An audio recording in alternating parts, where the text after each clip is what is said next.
Baina non dago? Jota desilusionatuta sentitu zen.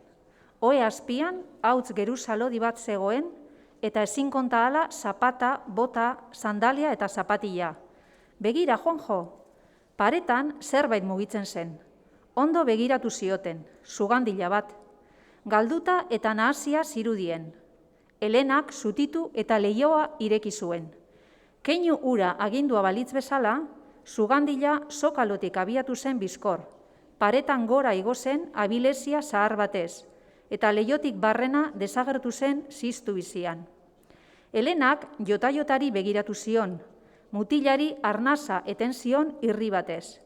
Betikoa, eta gero, gutzien espero duzuenean, berriro itzuliko zaizu zure krokodilo maitea. Asko dakit horretaz, ez pentsa. Bai, esaten nuen nik neska berezia zinela. Esan zion jotak partener krokodilitiko ura gero eta zoragarriagoa iruditzen zitzaiola. Egunen batean, nire krokodiloari egingo diogu bizita, ikusiko duzu.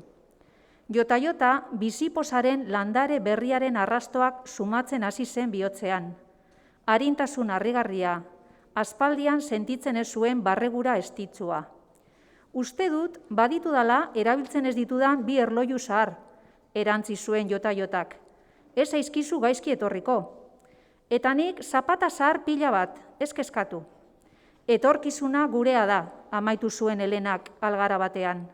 Agian bai, erantzun zion jotak, eta Helenari eskutik heldu zion.